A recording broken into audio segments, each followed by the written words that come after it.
It's a drip drop rainy day here in North Carolina. It reminds me of that summer rain, if you've ever been in the Maritimes, uh, along the Miramichi.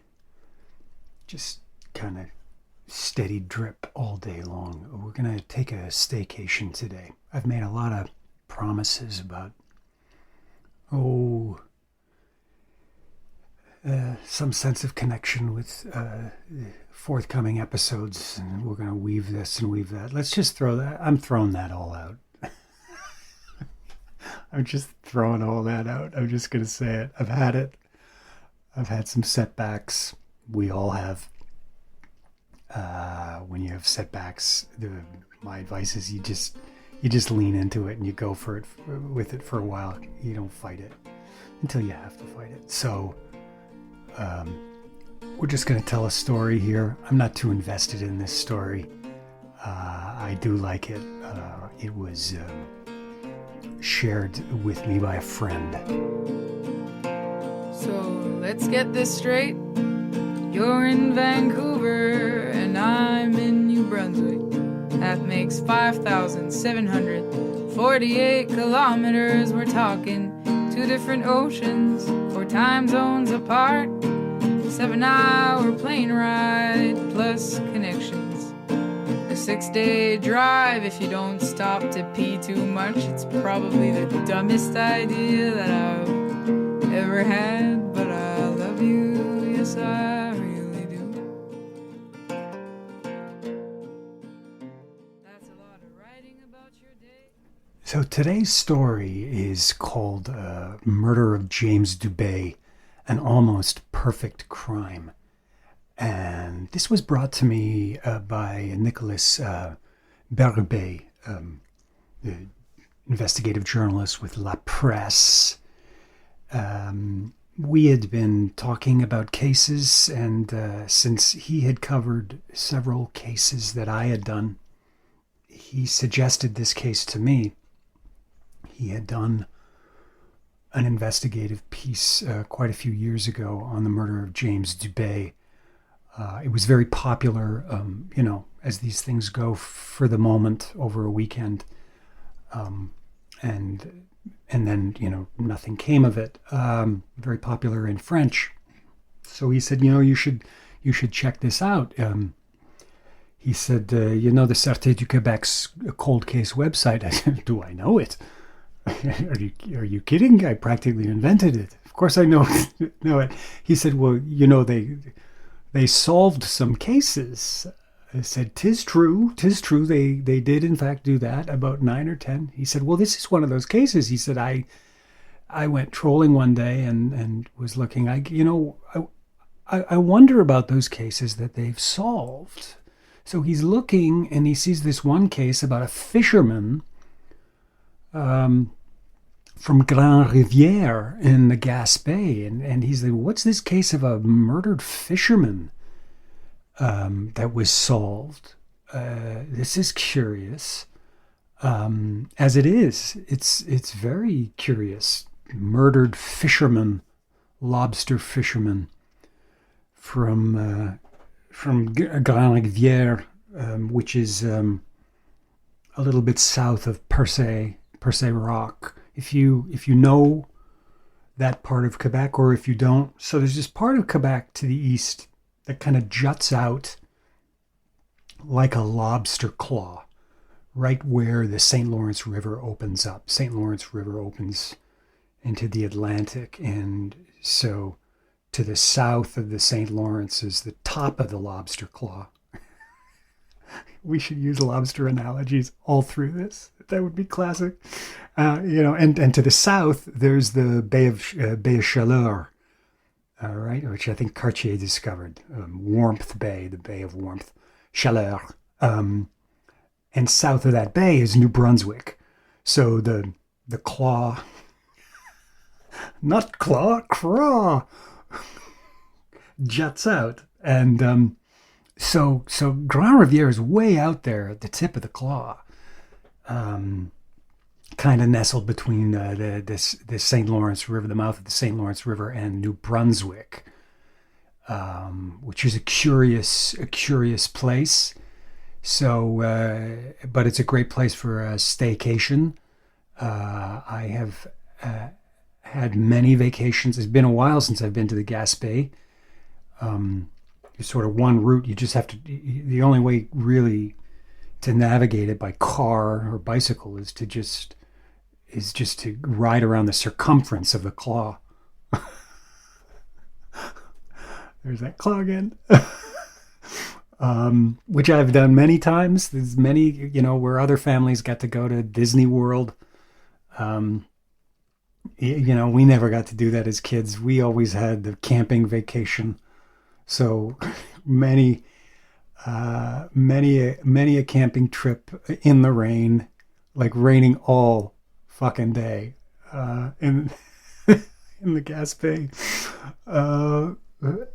So I know it well. A little touristy, a little out of the way. A lot out of the way. And here's this fisherman, James Dubé, who is murdered, and the Sûreté du Québec solved the case. So isn't this fascinating?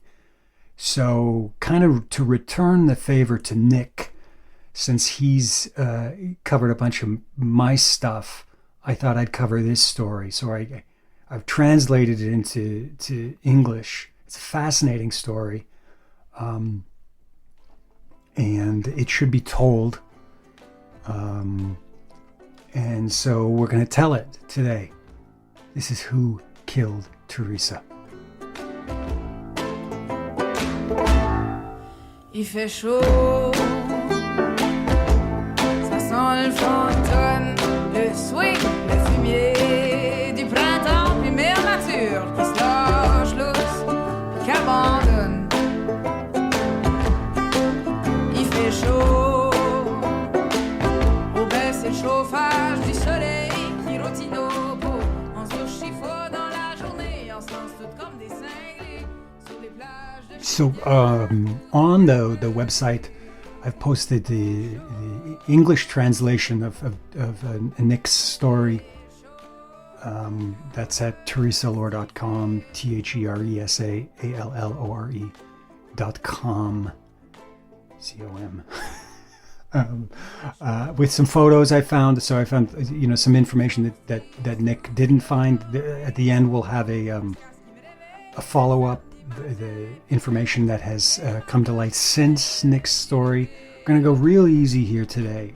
You know what? I'm not overly invested in this one. It's kind of the way I want to keep it. I've also posted a link to the original French story. If you're French, you can go and look at that. So, who killed James Dubé? So the headliner for this is for 15 years, the murderer of a fisherman from Grande-Rivière in the Gaspé managed to escape investigators until the Sûreté du Québec launched a delicate infiltration operation to gain the trust of the main suspect more than 500 kilometers away. It's almost 3 a.m. when James Dubé opens his eyes to begin what will be his last day of his life. Taking care not to wake his two daughters, his partner by his side, the fisherman puts on his work clothes and he leaves the house. He climbs aboard his white Ford pickup truck, drives along Route 132 for about 3 kilometers to the Grande-Rivière wharf. With his fishing partner, Gilles Lebreau, James Dubé climbs aboard his boat. Dressed in coats to protect them from the cool night of April 30th, 1998, the two men set sail to retrieve their lobster traps. James was pulling up the cages and I was emptying them and putting a mackerel bait back in, recalls Gilles Lebreau. We had 250 cages. We had to work quickly. We didn't talk much. After fishing, James Dubé sells the lobsters to the Grande-Rivière fish factory, of which he is one of the co-owners. Later, he climbs back into his truck and returns home. This home is a brown brick bungalow facing the sea on Route 132. And I might add, as you would imagine, just a beautiful area. You cannot imagine anything quite like it. I mean, if you ever get to do it, stay in a shitty inn, one of those motels with the individual units. You can park in front of your unit. It's just like the Bates Motel, right? That that kind of thing. That's the kind of shitty place you want to stay. You don't want to stay in any high rise or anything like that. I don't think there are any. But I mean, absolutely picture perfect. And just look out over the St. Lawrence. There's nothing better. I mean, you can't see right across the Atlantic. You got Prince Edward Island and then Newfoundland in the way, but they're far enough in the distance. It just appears like open water. At 37, James Dubé is at his peak. The easy smile, the strong handshake. He is known to everyone in Grande-Rivière, the city where he grew up. Well, city's a stretch. 7 years earlier, his father, Raymond Dubé, also a lobster fisherman, got caught in a net that pulled him into the winch of his boat, killing him instantly. This did not discourage his son from returning to sea with the same boat and practicing his profession, which allows him to go moose hunting in the fall and to take snowmobile trips through the Gaspé in the winter. So this guy's the real deal. And if you've snowmobiling, skidooing as we call it, is quite a phenomenon in Quebec. If you've ever seen it, I mean that, for instance, is. I mean, I've stayed at Rivière du Loup, which is just down the road from Grande-Rivière. Well, it's a lot down the road, but anyway, it too is in the middle of nowhere, and I've been there in the winter, at a Hampton Inn or Marriott type hotel, and the snowmobiles pull right up to the front of the hotel, right? People, fully decked out in winter wear, check in, they park their snowmobile, check out the next day, and they caravan on their snowmobile to the next hotel. That's a winter vacation. When James came in somewhere, he would take his place. He was imposing, recalls one person who knew him and who wishes to remain anonymous. Let's say there's no one going to knock him off his feet. 3 weeks earlier, James Dubé and his wife, Joanne Johnson, delighted in showing friends over dinner an engagement ring. They were going to get married. It was a great time for them. Around noon, Joanne Johnson arrives home with 2 submarine sandwiches she bought at the convenience store. They have sex. Ms. Johnson, who works at the lobster factory, cannot stay any longer. She has to go to work. James Dubé lies down for a nap with his arms crossed on the living room sofa. A few hours later, André Dubé, the older brother of James, owner of an auto body garage in Grande-Rivière, is about to paint a client's car when the phone rings in the office. A co-worker answers, then tells him that something serious has just happened at James Dubé's home. A desired disorder. André Dubé jumps in his car and arrives at his brother's place in less than 5 minutes. I park in the driveway and I see police and paramedics everywhere. There were about 20 people there. I was not even allowed to enter the house. 150 kilometers further south, investigating agent Guy Lebel from the Major Crimes Office of the Sûreté du Québec for Eastern Quebec is on his way to Rimouski when he receives a call telling him to turn around and go to Grande-Rivière. It's about 5 p.m. when Guy Lebel parks his car in front of James Dubé's bungalow. SQ investigators from Pabos Station guide him inside to the living room, the center of interest for everyone on site. I see a man lying on the couch, lifeless. He's dressed in jeans. He's dressed like a worker. He has a gunshot wound to his head. The house appears to have been searched. There are pots on the floor. It was the oldest daughter who found him. She cries and she panics in the kitchen. Alerted at her work, Joanne Johnson arrives by car. She seemed to be in shock, says Lebel. SQ police set up a roadblock on Route 132 and search all cars in the area, looking for the murder weapon. Investigators interview neighbors, co-workers, and family members of James Dubé to get a picture of his day.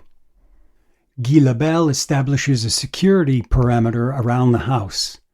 He and the Forensic Identification Service are searching the ground floor.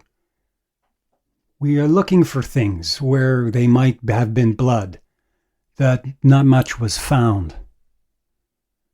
Guy Lebel worked for almost 10 years at Pabos SQ Post, a 7-minute drive from the house where the murder took place. He's crossed paths with James Dubé several times. He and his brother weren't coming up on our radar. They were people who worked, who made their living. At the scene of the murder, a detail surprises Mr. Lebel. The TV, the hunting guns in the basement, everything was still there. I found that strange. Usually valuables go first, and the pots on the floor, something was wrong.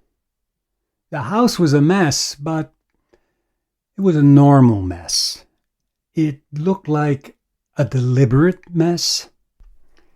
In addition to plunging him into a state of shock, the murder of his brother explodes a series of questions in André Dubé's head. Who did that? Was there a quarrel with another fisherman? Is it a woman's story? Will the person who did this come back? James was his best friend, he said. We were always together. We were almost like twins. A few days after the murder, James Dubé's neighbor accidentally falls in his basement. He cuts himself on the neck on the wall of an aquarium and dies. It added to the climate of paranoia. We were like, what's going on here? It's a small place. I'm not a nervous person, but for a month after the murder, I turned on lights everywhere at night, inside and outside. I was not at ease. André and his wife welcomed Joanne Johnson and her 2 daughters to their home. Very quickly, Mr. Dubé was surprised at his sister-in-law's attitude.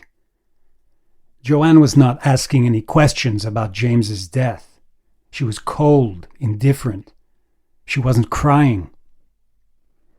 André Dubé is also amazed to see his sister-in-law return to take a shower in the house where her husband was shot only a few days earlier. A few days after the murder, Joanne Johnson is on the phone shopping for a car for her daughter, a purchase that James Dubé opposed before his death, says André Dubé. The next day, she's talking about having a house built. Me and my wife at the time, we found that was not normal. The afternoon he died, James was scheduled to go to the solicitor to sign the papers and dissolve the lobster factory business, André Dubé recalls. By the same token, he would have lost his life insurance. By not leaving the house that day, the shareholders, including Joanne, saw their debts paid and received life insurance if one of the shareholders died. The autopsy showed that the rifle that was used to kill James Dubé was a .22 caliber, the same as a rifle the fisherman kept on his boat that had been stolen in the weeks before the murder. Investigators probed to see if a fisherman could be responsible, but they find nothing. Police ask Joanne Johnson to take a polygraph test. She refuses, repeating that she had nothing to do with the murder of her future husband. Months go by, then years. One observation begins to emerge. The murderer did not leave enough traces for their identity to be revealed. $50 in a glass. 14 years later, on December 5th, 2012, Joanne Johnson gets out of her car in front of her new partner's house in Rivière-du-Loup shortly after 3 p.m. she notices a woman standing near a car parked in the street. She asks her if she needs help. According to documents filed with the Superior Court of Quebec last year, the woman replies that she is lost, that she is looking for her sister, whom she has not seen for a long time, to tell her that their mother is deceased. Joanne Johnson offers to help. The woman accepts, and the two women undertake to crisscross the neighborhood by car. Joanne Johnson doesn't know it yet, but the disoriented stranger she just put in her car is an undercover officer for the Sûreté du Québec. A grand merry-go-round launched by the SQ cold case team with the participation of the Royal Canadian Mounted Police and the Montreal Police Department has just started. This is the 8th time in more than 2 weeks that an approach has been attempted, but each time Joanne Johnson's comings and going do not allow the officer to approach her. As the car drives through the streets of Rivière-du-Loup, the officer, identified by code SQ0902 in investigative documents, shows Joanne a photo of her sister. She offers Johnson a $50 bill. Johnson refuses, saying, "This is help." The agent puts the money in a glass in the middle of the console. For nearly 2 hours, the two women talk. Joanne Johnson, then 52, talks about her health problems, her daughters and her grandchildren. She explains that she is on sick leave. At around 5 p.m., they return to Joanne Johnson's home. Agent SQ0902 offers her a second $50 bill, which she again refuses. The agent places the ticket in the same place as the other. A reward of $500 will be given to whoever helps her find her sister, she tells Johnson. The two women exchange their phone numbers. Joanne Johnson volunteers to continue the search Mondays, Wednesdays, and Fridays. Perfume and a Celine Dion CD. Over the next few days, Joanne Johnson and Agent SQ0902 saw each other regularly. The two women continued their search before going to lunch and dinner in restaurants. The agent pays the bill. The agent gives Johnson $50 and $100 bills to thank her for taking the time to help find her sister. The latter accepts the money, which she promises to use to, quote, spoil her grandchildren. The two women become friends. During their conversations, Johnson is in a good mood and talks easily about her private life. She says she was a victim of domestic violence from her ex and says that the latter died in an accident. She says she does work for the elderly at a community health center. Joanne Johnson says she has struggled with alcohol and gambling in the past. The two women work for over a week when Agent SQ0902 receives a call. She must go to Montmagny to pick up a vehicle to bring it to Lévis. Joanne Johnson is informed that SQ0902's spouse has a company and that SQ0902 works for him. Officer SQ0902 asks Joanne Johnson if she can drive the vehicle for her, that she will be paid for this service, which she accepts. The agent, quote, offers her a job at the company on the spot. Joanne Johnson moves vehicles from city to city. Each time she gets paid in cash. So much so that she says one day that she will be rich by doing this work. On December 20th, the agent surprises Joanne Johnson with a gift, perfume and a Celine Dion CD. Joanne Johnson tells the agent that she is, quote, a godsend. Gradually, the nature of the work entrusted to Joanne Johnson by the officer begins to change. Johnson has to transport a suitcase by bus from Rivière-du-Loup to Sainte-Foy. Later, she will move a suitcase that is in the trunk of a car.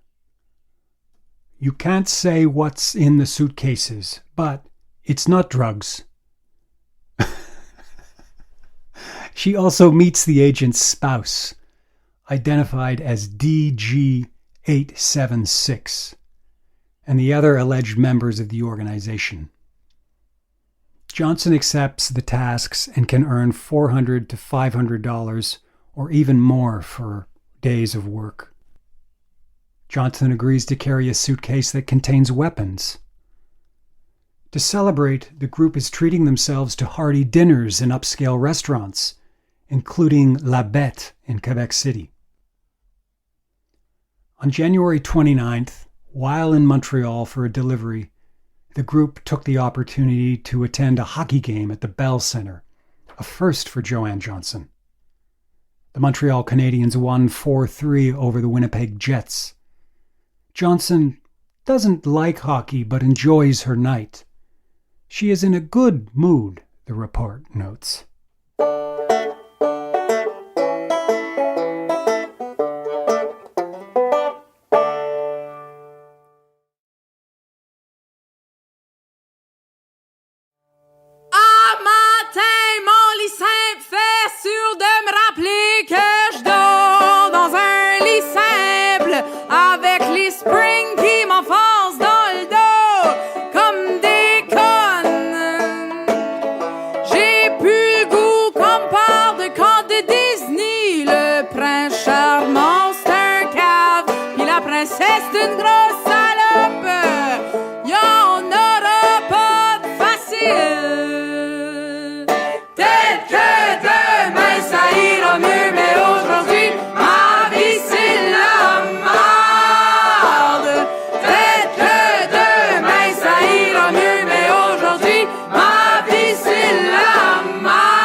J'avais les genoux mous pis tout, c'était la plus belle affaire du monde. On aurait pu être l'inspiration d'une toune de Céline Dion. Mais quand il a vu l'autre fille qui était plus chicks que moi, il a ramené chez eux drette devant mes yeux. Hostie de gang de pas de classe. Peut-être que demain ça ira mieux, mais aujourd'hui ma vie c'est la merde. Peut-être que demain ça The truth, no lies. Joanne Johnson learns that a big job awaits her if she can live up to it. Before having access to this big job, she must meet the big boss of the organization. This meeting takes place on June 19th, 2012, in a cottage in New Richmond, on the edge of the Bay of Chaleur in the Gaspé. En route, Agent SQ-0902 stops at Tim Hortons in New Richmond. She phones the big boss. For some Timbits and a double-double. Back in the car, she is upset. There's something wrong here. The big boss is not in a good mood. Joanne Johnson asks if something bad is going to happen to them. SQ-0902 reassures her that nothing will happen to them physically and to not screw up. Yeah, we got a big job. We got to start with Tim Hortons first. Hey, man, this is the way it's done in Canada. Don't laugh at this stuff. During the meeting, the boss affirms that things are getting warm for the group. I just found out about that. These are all things we could have avoided, because the heat does not come from the rest of us. The heat is coming from your friend, he said, turning to Joanne Johnson. And Big Julie. Hey, again, all right? Lighten up with the lighten up. This is serious stuff. The boss says it's worse than he thought. and it's about her ex who was killed. The two agents leave the room. Joanne Johnson is alone with the big boss. The big boss is respectful. There's no confrontation or intimidation, says the notes of the Sûreté du Québec. If you want me to help you there, you're going to have to start telling me what happened that day from A to Z, he says. The truth. No lies, because if you tell me a lie, that's it. What happened? The day James died? Boss. Yes. JJ. I killed him. Boss. How did you kill him? What happened? JJ. Well, there was so much pressure on me. Boss. Okay. JJ. This is the first time I say this. Diet Coke for the big boss. Man, they're living large here. The big boss asks her why she killed her partner that day. I didn't decide when, it just happened. It happened like a flash, she replies. She says she killed James Dubé while he was taking a nap, lying on the couch. She shot him in the head with a .22 rifle. After killing James Dubé, Joanne Johnson threw pots on the ground to simulate a fight. She picks up the gun, rolls it up in a rug, walks out the back of the house, gets out of the car, and takes the gun into the woods at Chandler, about 15 minutes from her house. Joanne Johnson says she inherited her husband's fishing boat, which she sold for $175,000 and $30,000 in life insurance. She says she spent 2 or 3 years on drugs to try to forget. She felt followed by the police. She spent the inheritance money on drugs. She gave her father $30,000 to pay off his debts. She spoiled her daughters. Johnson also tells the big boss of being worried when summer arrived that the gun would be found and someone would come knocking on her door. After the meeting, the big boss asks 2 members to accompany Joanne Johnson in the woods off Pellegrin Road in Chandler, where she says she got rid of the weapon, just to try to locate it. The group goes there but fails to locate the weapon. On the way back, the group stops at a Chandler IGA, and Joanne Johnson is told to go in and buy Diet Coke and chocolate chip cookies for the big boss. When she comes out of the grocery store, Joanne Johnson is arrested for the murder of James Dubé. Epilogue. On April 13th, 2016, after 3 days of deliberation at the Percé courthouse, a jury composed of 5 men and 7 women found Joanne Johnson guilty of the second-degree murder of James Dubé. She was sentenced to life imprisonment without the possibility of parole for 11 years. Joanne Johnson filed for an appeal, which was authorized by the Quebec Court of Appeal. The final dossier has not yet been submitted. During her trial, she claimed to have nothing to do with the murder and said she lied to the big boss for fear of dying. Her lawyer maintains that her client is a victim. With the Operation Mr. Big Trap, the police made her say what the police wanted to hear. Mrs. Johnson is a citizen, and in front of the whole machine, she was no match. During the undercover operation, which lasted over 6 months, Joanne Johnson received approximately $18,000 in cash for the work performed and was reimbursed $2,400 for her expenses.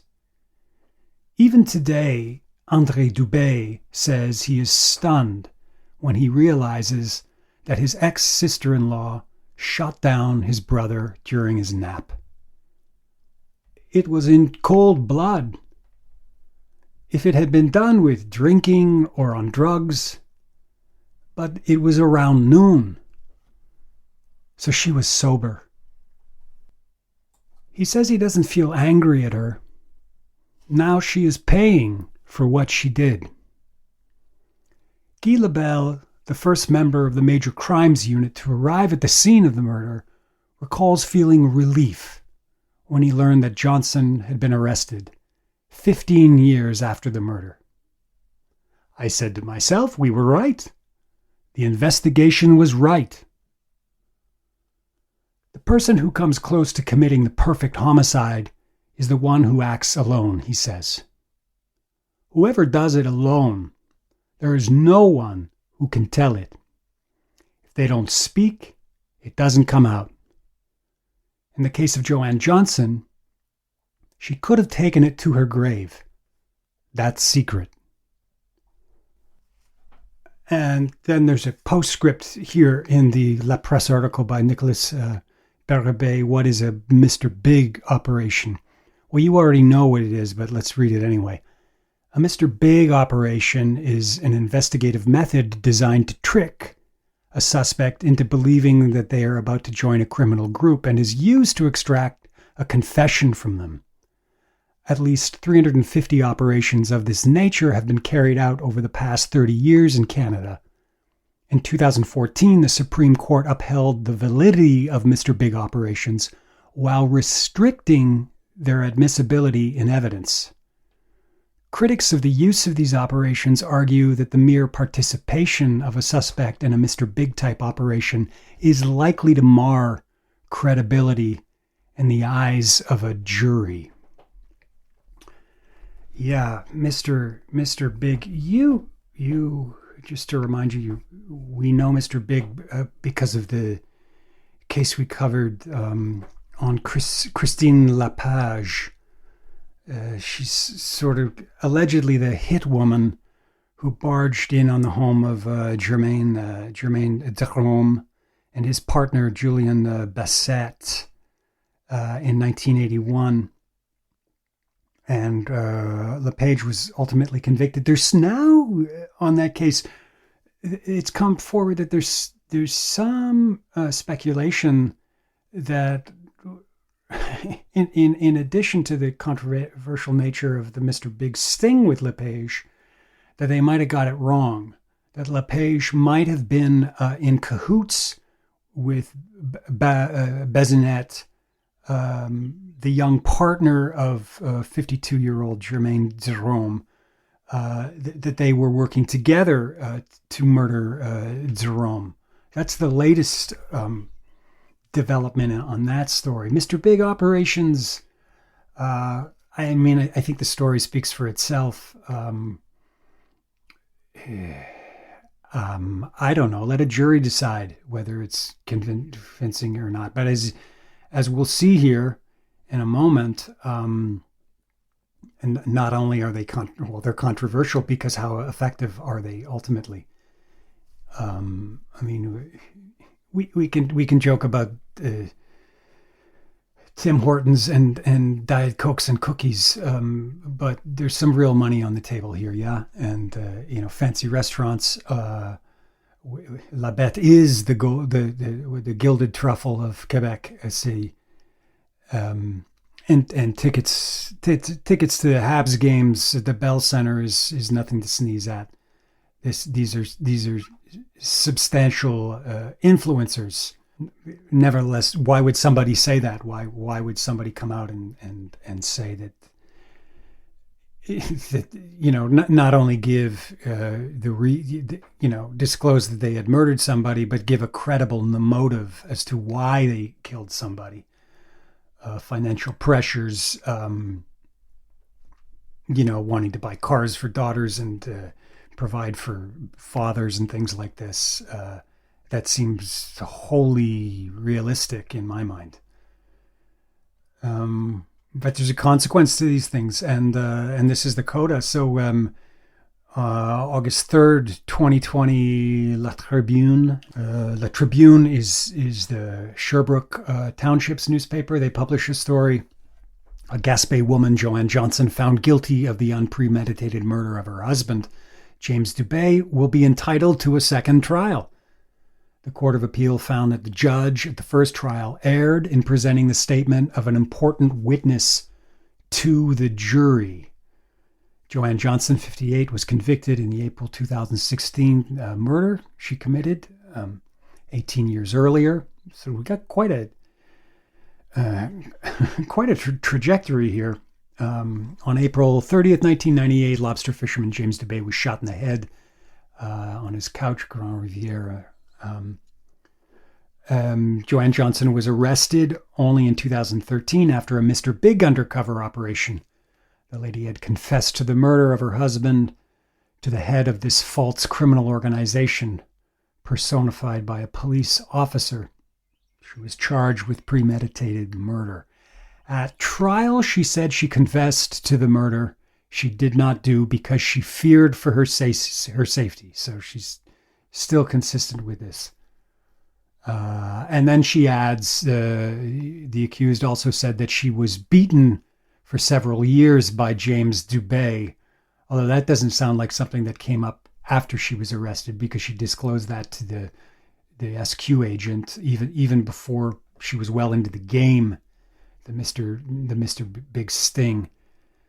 Sentenced to life imprisonment without the possibility of parole for 11 years, she appealed the verdict. The highest court in Quebec just has ruled in her favor and ordered a new trial on a very specific point. The Superior Court judge who heard the trial erred, the judges say, in presenting the accused daughter's statement to jurors.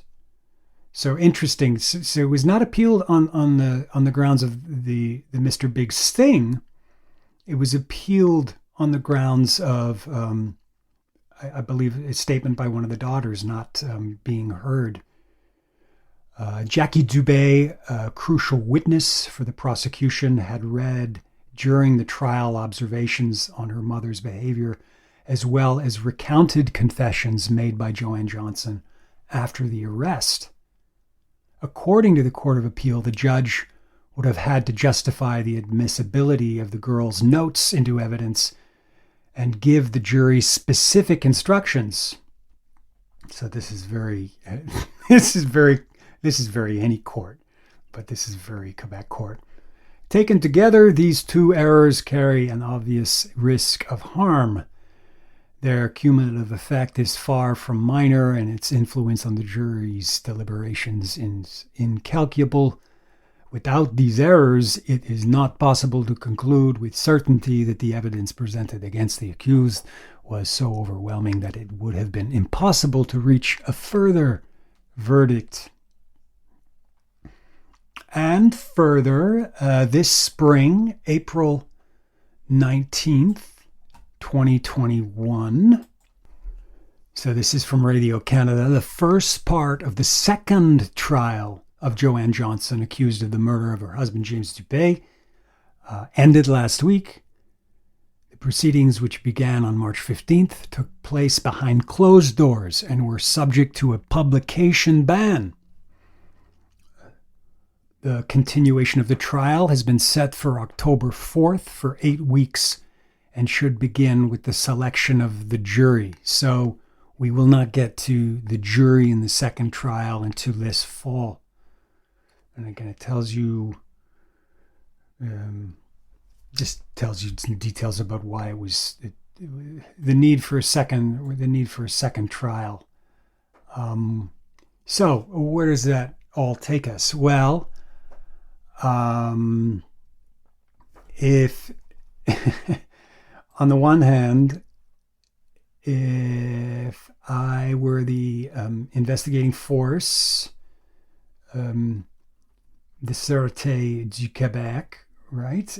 If I were Guy Lebel, I would feel tremendously frustrated, because clearly after all these years, he felt he had his guy 15 years after the murder, or gal in this case. And they don't, right? It's very likely, possibly, to be overturned, or by the time we're finished with it, she will have done her 11 or 15 years or whatever was prescribed.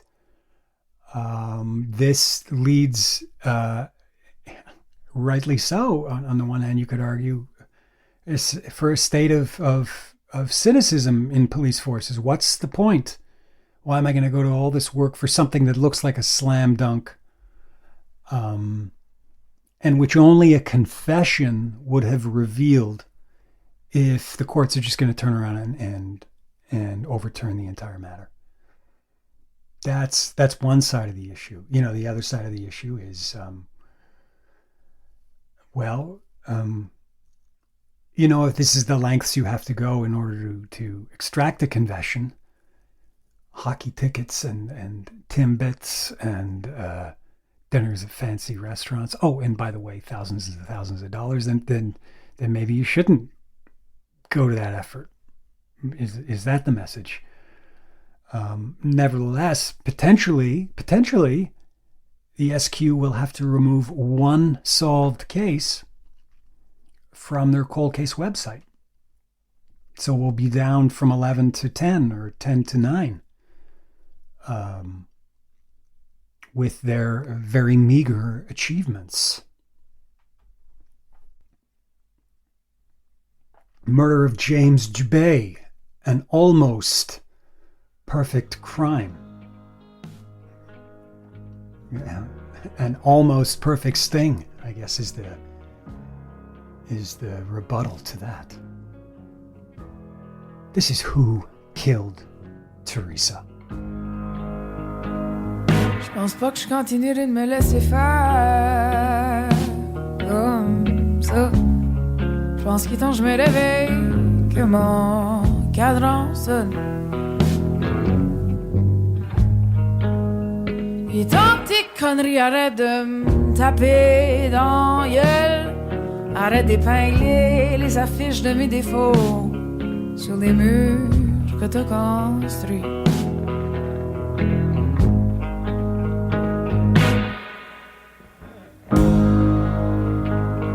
Adieu aux faux adieux aux promesses de pute.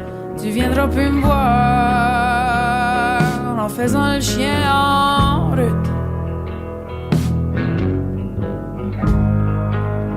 Arrête de faire l'adolescent égocentrique.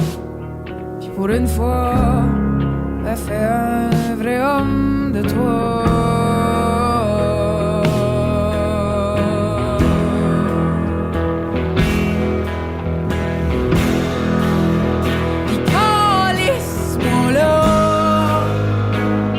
Vas-y jusqu'au bout, finis-moi ça.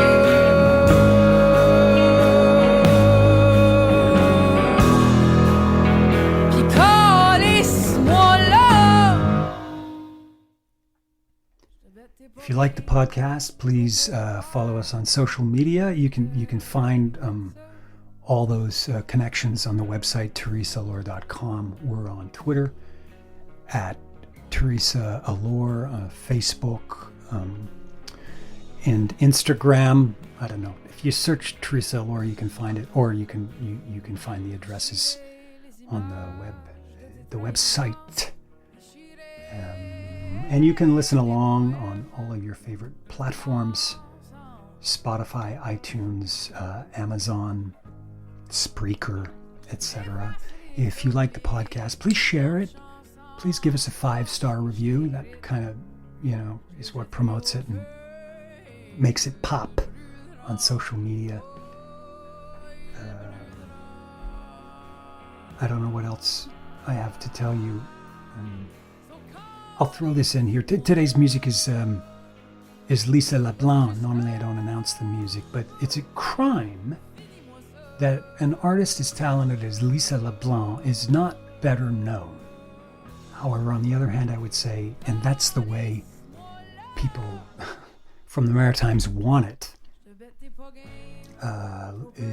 Lisa LeBlanc is from northern New Brunswick, so just across the Bay of Chaleur from the Gaspé region. And she's been playing this style of banjo folk punk for quite a while. I don't get it. On the other hand, sometimes you don't want people to spoil a good thing, I guess.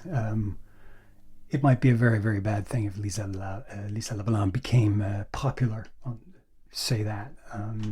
But nevertheless, you should buy and listen to her music. Very, very unique Acadian artist that people from New Brunswick and I dearly love. That's all for today on a rainy August day. This has been Who Killed Teresa? I'm your host, John Allure. Have yourselves a great Faudrait pas dire ça à personne, mais j'aimerais ça t'écrire des poèmes avec des beaux mots qu'on comprend pas, ni un ni l'autre. J'aimerais ça qu'on se fasse une soirée avec des petites fleurs pis des chandelles, mais je trouve ça kitten pour mourir, pis toi aussi.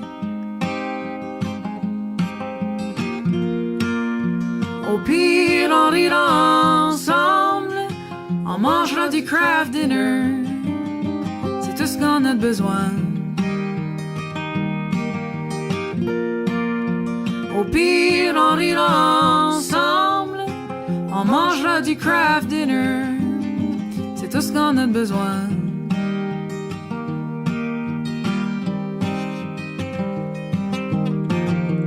J'aimerais ça danser un slow avec toi, mais on est tous les deux trop maladroits. J'aurais peur de te marcher dessus pis de casser un orteil. J'aimerais ça qu'on se regarde dans les yeux pis qu'on se dise des belles affaires. Ça sortira peut-être tout à l'envers, ben au moins nous autres on se comprendra. Au pire on rira ensemble, on mangera du craft dinner, c'est tout ce qu'on a besoin. Au pire, on rira ensemble, on mangera du craft dinner, c'est tout ce qu'on a besoin.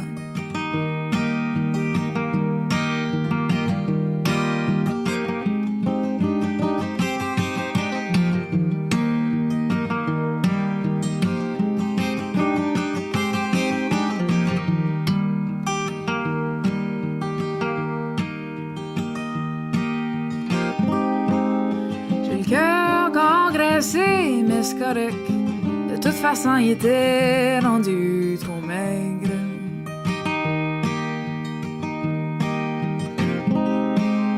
J'ai le cœur congraissé, mais c'est correct, de toute façon il était rendu trop maigre.